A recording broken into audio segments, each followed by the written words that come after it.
If you dream of losing weight, but every time somebody says the words meal prep or hit cardio, you cringe.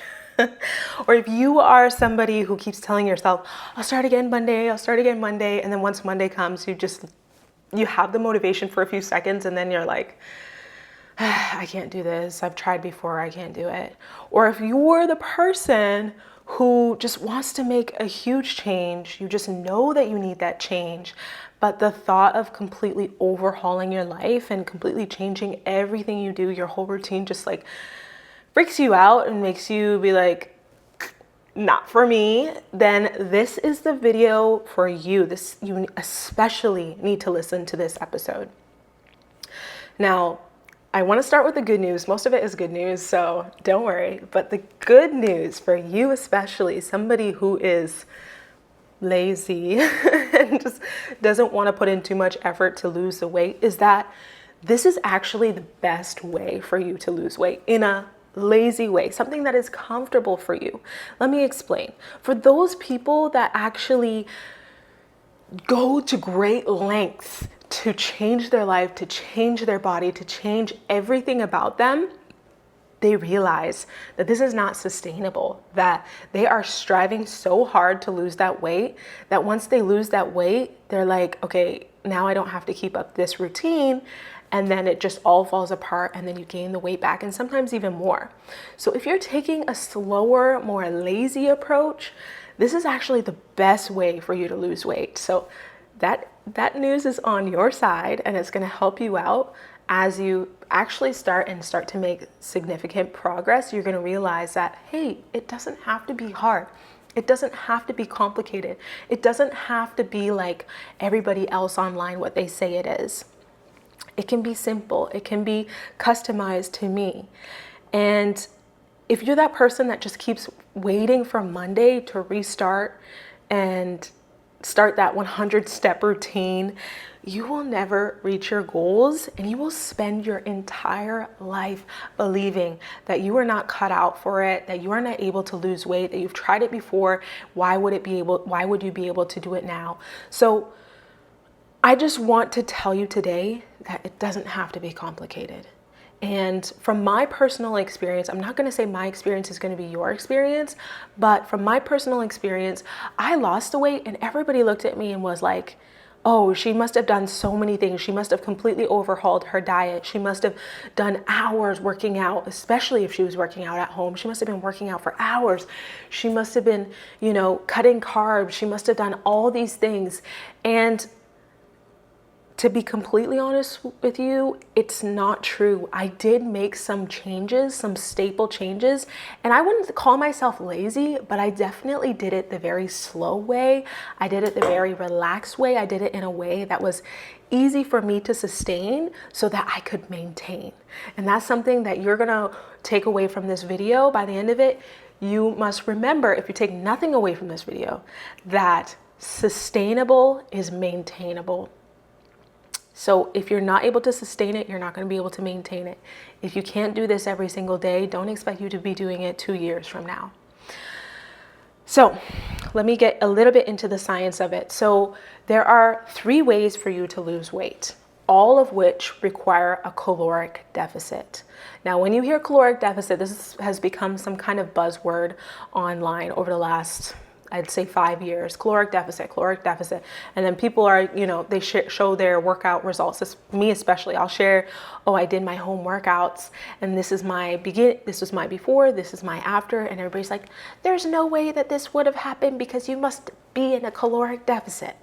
Please.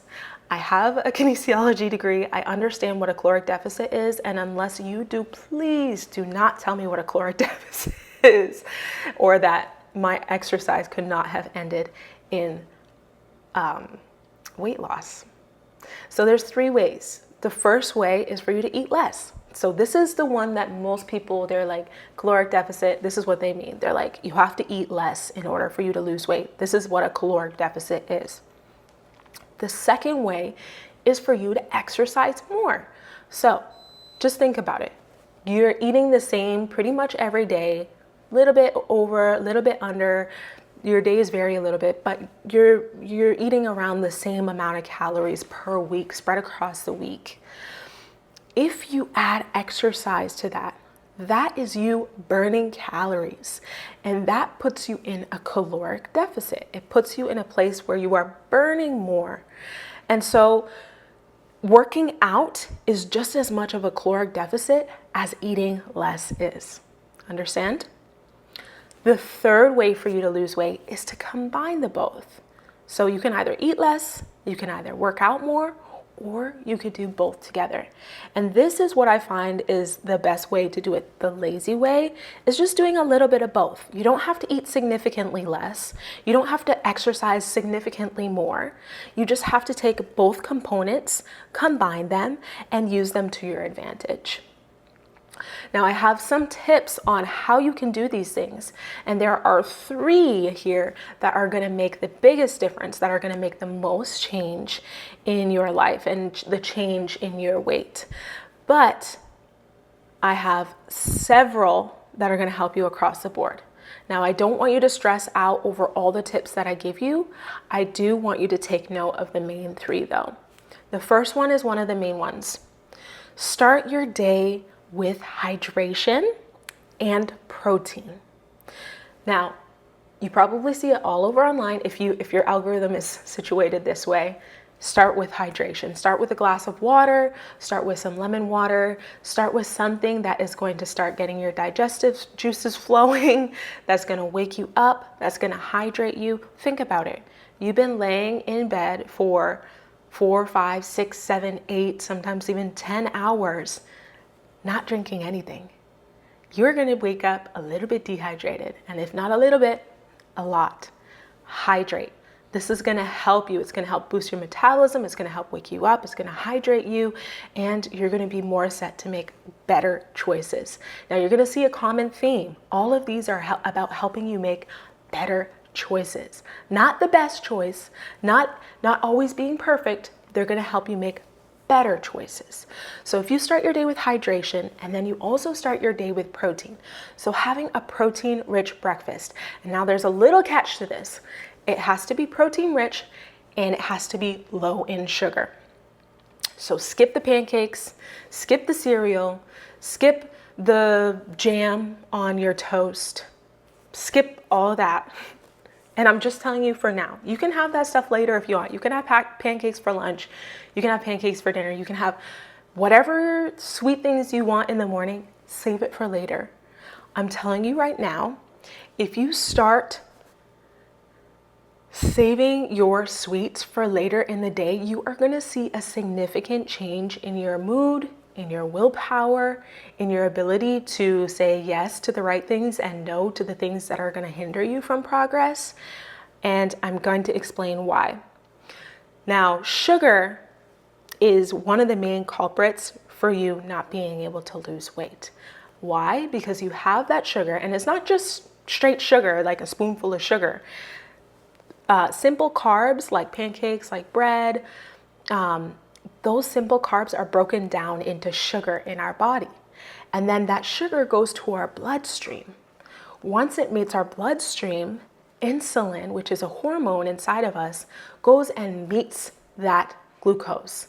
And now it's either able to take that glucose out of the bloodstream, or insulin is overpowered by how much glucose there is. We end up having a glucose spike, and that glucose spike contributes to you storing fat. It contributes to having eventually a crash after it, which can lead to low energy, a bad mood. It can also mess with your hormones. It can mess with so many things. Basically, sugar, when it goes straight into your bloodstream and it overpowers insulin, it can have a hugely harmful effect on your body, on your mood, how you feel, on your decision-making capabilities. So I'm telling you right now, if none of that made sense to you, just understand that you should have protein. So eggs, Greek yogurt. You can have, what else can you have? Maybe some steak. You could have maybe a protein smoothie. Focus on something that is more savory than sweet, and just make sure that you don't have that sweet in the morning. You can have it later. And before I read this book called Glucose Revolution. Before I read it, I noticed that when I had sweets in the morning, later in the day, I was more tempted by sweets. I wanted to overindulge. I wanted to binge on sweets, as opposed to when I would have a simple savory breakfast later on in the day. I didn't have so much problem. And I was like, why is this? I never understood it. And I remember telling my community, hey, you need to have savory breakfast. And I didn't understand why at the time, but over the last, I believe it was a year and a half ago, 2 years ago, I read the book Glucose Revolution, and it explained everything. So I'll leave that link to that book in the description below, so you can check it out yourself. And it explains everything, explains some hacks on how you can control your blood glucose. But your blood glucose makes a huge difference, not only in how much you're storing fat, how much fat you're gaining, but also in how you feel throughout the day, which can affect everything else. It can affect whether you want to work out or not. It can affect whether you have the energy to accomplish what you need to accomplish that day. It can affect so many things. So start your day with hydration and protein. That is, if you do nothing else, do that one. If you do that one, it will change you. It will change your body. You will see a significant difference in your body, and it will change how you go through your day. You're going to feel so much better, and you're going to make better choices for yourself. The second tip, not as important, but can be helpful, is that you can batch buy your lazy snacks. So these are, I don't know about you, but for me, like, if I'm feeling bored or kind of lazy, or like I want to binge watch some Netflix, or like I want to do anything else but be productive, I want to snack with it. And my son is the same. My son Kaizen, whenever he sits down to watch TV or do something, basically just watching TV, he'd be like, Mommy, can I have a snack? Mommy, can I have a snack? And he could be hungry partially. Sometimes he's hungry, but sometimes he just wants something to munch on. And like, don't we all? So if you don't have those snacks that are more nutrient dense ready for you, you're just going to reach for whatever you have in your cupboard. You're going to reach for the chips. You're going to reach for the candy. You're going to reach for that quick source of energy that's going to have that little dopamine boost in your brain. And then you're going to feel happy, and then you're going to want more and more and more. That is so normal. And it's okay for you to have those snacks that are a little less nutrient dense, or some people would call them unhealthy. It's okay for you to have those.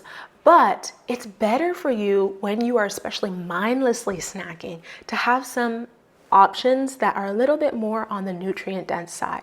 So what does that mean? Maybe you're having currently I'm pregnant, so I like having some crunchy things. So I'll have like crunchy cucumbers with salt, or crunchy cucumbers with some salad dressing. I'll have some hummus with veggies. I'll have maybe like a homemade protein bar, or I'll have a protein smoothie. Or so having just like even the frozen fruit ready in the freezer, ready to go. Stock up on that.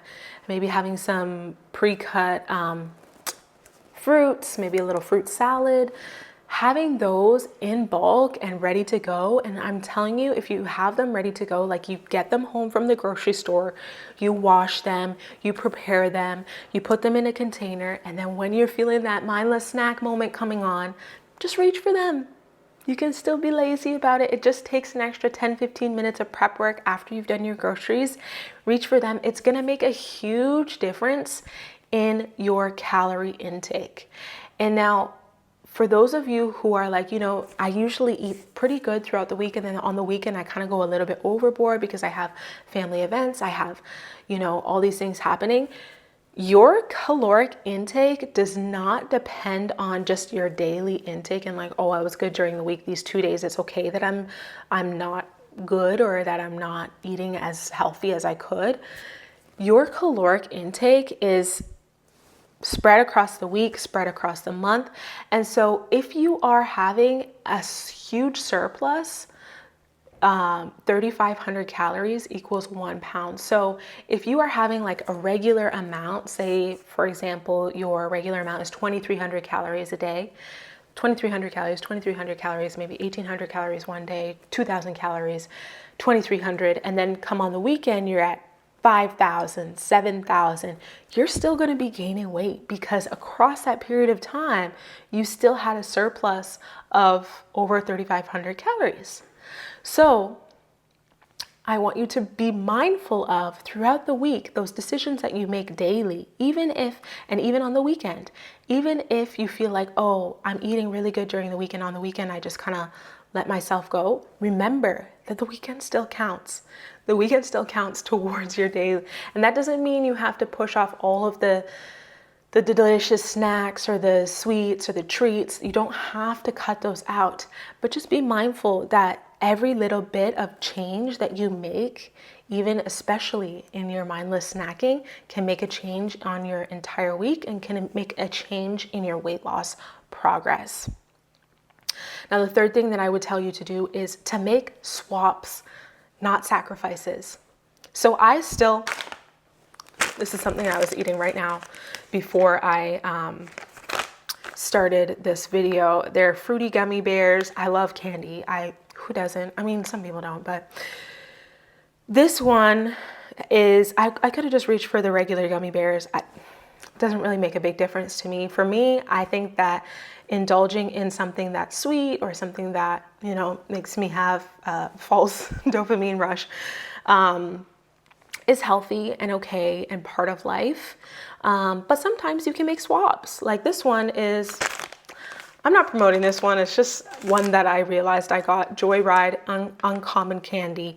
It has 0 sugar and it's a plant-based candy, and it only has 6 net carbs in it, as opposed to if I were to have a different type of candy at this amount, would probably be and this whole thing is 70 calories. If I were to have a different type of candy, like a regular type of candy at this amount, it would probably be 200, 300, 400 calories. And it all adds up. So making these little swaps here and there where you can make a huge difference over the course of the week. So that could be, if you like drinking soda, maybe have some sparkling water or a diet soda. Or if you really like, coffee, and you're finding that you have a lot of that sugary syrup, or you go to Starbucks and you have that, try having a black coffee, or try to have less of what you're having. Maybe have just like 1 pump of sugar instead of the regular 4 that you're having. Wean yourself off of that sugar, wean yourself off of that excess. Or even if it's like a bag of chips that you want to have, maybe have some popcorn, something that's a little bit more on the side of helping you in terms of nutrient density, as well as not having so many calories. Another thing you can do, which I find has been very, very, very helpful for me, especially postpartum when I'm super hungry and I'm breastfeeding and I want to eat the whole world, basically, having a smaller plate. Let me show you. Now, I could have, let me show it to you. I could have this amount of food, just pretend this is food, on this plate, and it's kind of sitting off to the side. There's that much. It kind of looks like a little bit of food, right? Now, have that same amount of food on a smaller plate. It basically fills up the entire plate. That psychologically tricks you into thinking, I'm having more food. I'm having a full portion. I'm eating more. And so while you're eating the same amount, just displacing it and putting it on a smaller plate can either allow you to be like, oh my goodness, this is a lot. Let me just take a little bit off. Or it can make you feel more full and like you don't have to go back for seconds. I'm going to tell you right now, personally, if I had a meal when I'm really hungry on a large plate like that, as opposed to a small plate like that, I would be like, okay, I need seconds. That wasn't enough. But if I had a small plate, I would be like, okay, I filled my plate. That was delicious. I think that's enough. Now let me move on to dessert. So doing simple little things like that can really change the way you see your food and how much of it that you eat. Now, this is I actually already said drink more water, but in the morning, but I want you to be drinking water throughout the day. Have a little water bottle beside you. This can be your comfort water bottle. It can be your support water bottle. Get a cute one. I actually got a compliment on this one the other day. It's from Hydro Jug. They're so cute. Get a cute one that you just bring along with you wherever you are. If you're sitting at a desk, sip out of there. If you are, moving around a lot, keep it by you. They also have little like straps that you can put it on your shoulder. Keep water with you. This is going to help you stay hydrated. A lot of times, I know some people, they're like, oh, like, when people say, oh, you're not hungry, you're just thirsty, that's just them, like, no, there are times where you're actually just thirsty. So keep your water around. If you're dehydrated, you're more likely to be looking for food and another source of feeling full or satiated, as opposed to just drinking your water. Drink your water throughout the day. It's going to make a huge difference, and your organs are going to operate better. Everything is just going to operate so much smoother. Now, this next one is another one of the main ones. So the first main one that I said was drinking water first thing and having a protein-rich, savory breakfast. The second main thing is for you to move more. And I know this isn't news to you. I know that you're like, yeah, Joe, I know I have to exercise. Like, I just told you I'm lazy. Come on, like, give me a break. But no, I'm not telling you need to do the hardest workouts. I'm not telling you need to do 1 hour workouts. You don't.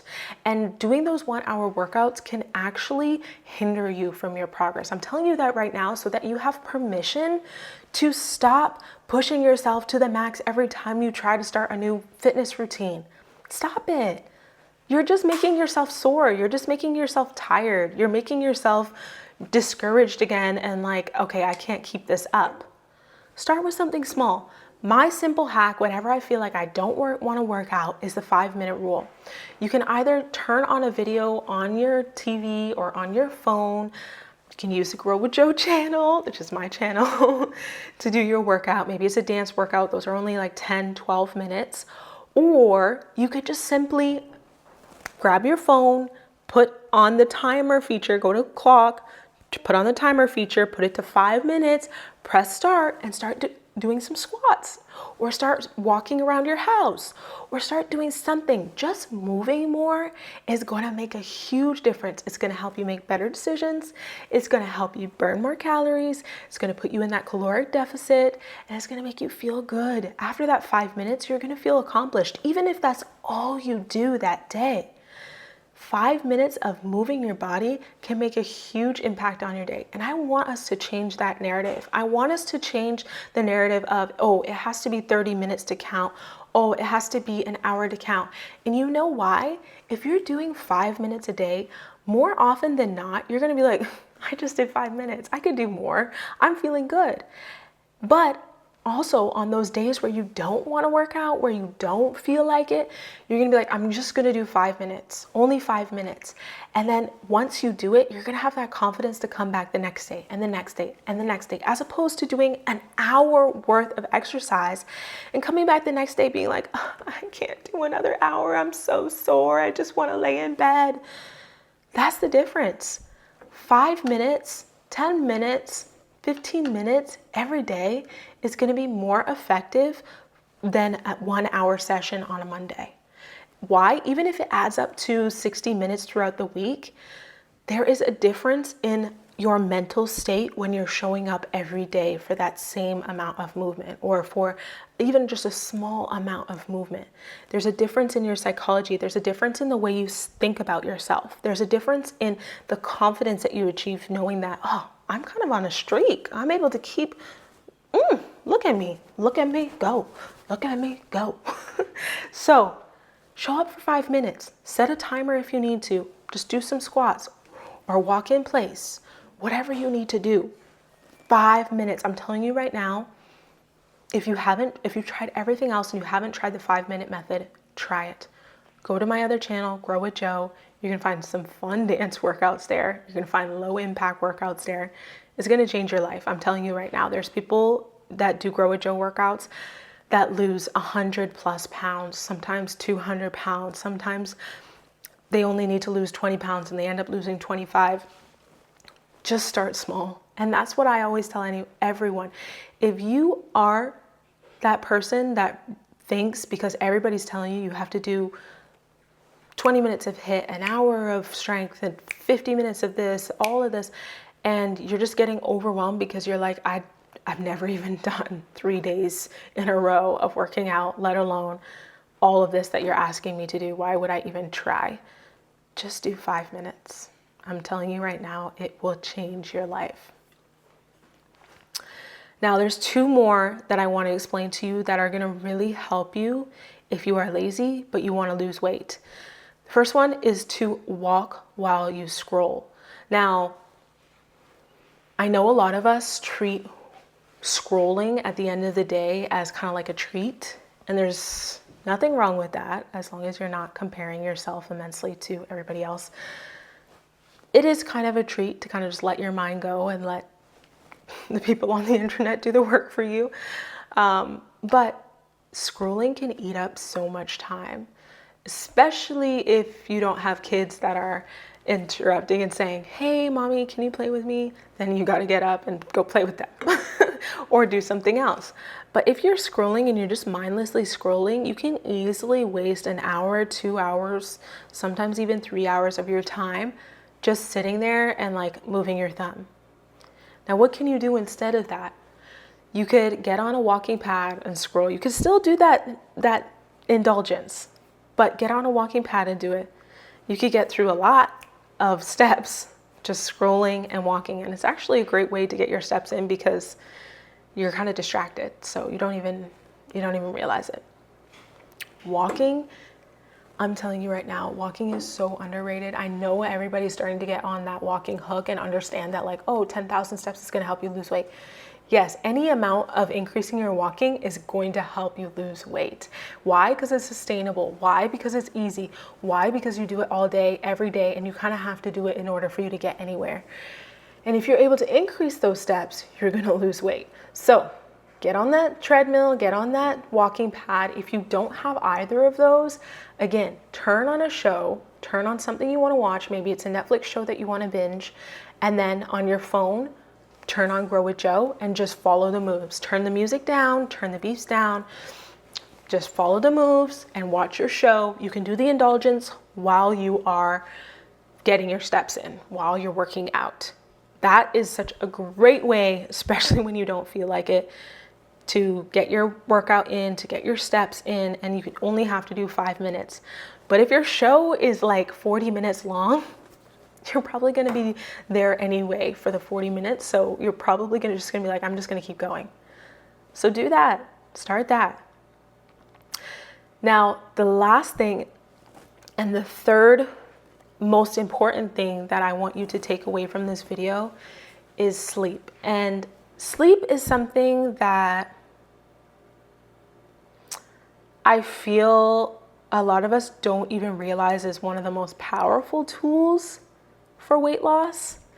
A lot of us think that sleep is lazy, which is perfect for us, right? But sleep is actually one of the most powerful tools. It's one of the most effective ways for you to lose weight. And if you are not sleeping enough, you are stripping yourself of the opportunity to lose some pounds. Now, why is sleep so helpful? Why does sleep make a difference in the amount of weight that you are about to lose? So sleep helps you lose weight in a number of ways. First way that it helps you lose weight is by helping you regulate your hunger hormones. Now, what are those? You have 2 hunger hormones, ghrelin and leptin. These hormones regulate how hungry you feel, how satisfied you feel, and they are going to put you in a place of knowing when to stop eating, when you need to start eating. And if that is not regulated, you are going to be constantly living your life on mindlessly eating, not knowing actually when your body needs the nutrients or when your body has had enough of the nutrients. So when you sleep, it allows your body to re-regulate, reset those hormones, and the next day you're gonna know better. You're gonna have a better understanding and a better feeling of, okay, how much do I need? Oh, this is enough. My body's giving me a signal to stop eating, or when I am actually hungry.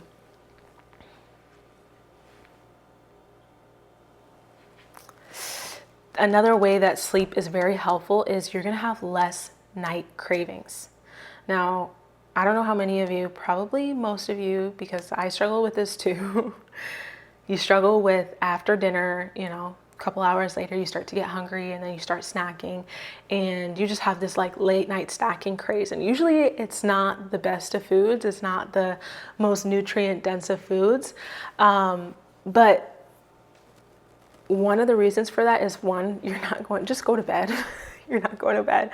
But also if you, the night before or have had sleep deprivation within the past week, you're gonna have less willpower to fight that urge to just eat a whole tub of ice cream and eat the entire cupboard's worth of snacks. So if you're sleeping more, you're gonna have more willpower, you're gonna be going to bed on time, and you're not gonna be tempted by those late night snacks, and you're gonna start seeing that, okay, I actually can control what I'm eating. If you are sleeping more, you're also gonna have more insulin sensitivity. Now, you can start to have insulin insensitivity if you're not sleeping enough, if you're eating too much simple carbs, if you're having too much sugar, your insulin can actually wear down and be like, okay, like I don't even know truly what to do. So if you're sleeping more, you can increase your insulin sensitivity, and this is going to help you with your blood sugar levels, which is so the insulin sensitivity helps you with the blood sugar levels. Blood sugar levels are going to help you with not storing that fat. So you're going to want to sleep more in order for your insulin to work properly. Now, there is also something called your resting metabolism, something that is where when you are completely at rest, doing nothing, literally just laying in bed, not even moving an inch, your body operates and needs a certain amount of energy to operate just doing nothing, just maintaining its regular bodily motions. Not motions because you're not moving, but your regular bodily things that are happening inside. So like your blood, your heart pumping, your blood moving through your system, your digestion, all these things, it needs a certain amount of energy. So you can increase your resting metabolism by sleeping more. Funny and cool, right? Another thing that sleep is going to help you with is reducing your cortisol. So cortisol is a stress hormone, something that is you need a certain amount of. If you have too high cortisol, you're going to be in trouble. You're going to be storing fat more readily. If you have too low cortisol, you're also going to be in trouble. So regulating your cortisol is very important, especially when it comes to weight loss. So having more sleep, at least 6 to 7, maybe even 8 if you can, hours of sleep is going to make a huge difference on your cortisol. It's also that cortisol hormone, especially if you are controlling it, you're going to feel less anxious, you're going to feel less uptight, you're going to feel less in fight or flight. Now there's a couple more ways that sleep helps you. You actually burn fat while you're sleeping. So your body's actually oxidizing fat. It's burning fat in order for you to have enough energy to carry out all the things that are happening while you're sleeping. A lot of us, we forget that sleeping is usually a good chunk of our 24 hours, especially if you're sleeping enough. So your body still has to be functioning, your body still has to be carrying out its processes, and it needs energy to do that. So if you're sleeping enough, you're going to be, and you're going into REM sleep especially, you're going to be oxidizing that fat in order for your body to use it. Now finally, sleep is going to help you have enough energy to exercise. If you're not sleeping enough, you're just going to be tired. You're just going to be like, whoa, and you're going to be like, I don't have enough energy to work out.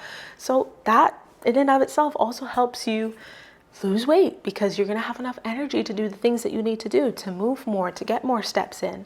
So sleep is so important.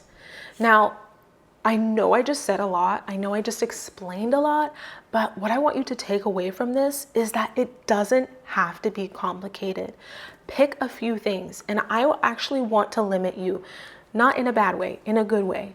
If you are in your first month of starting a wellness routine, you're in your first month of doing better for yourself, trying to lose weight, stick to one habit.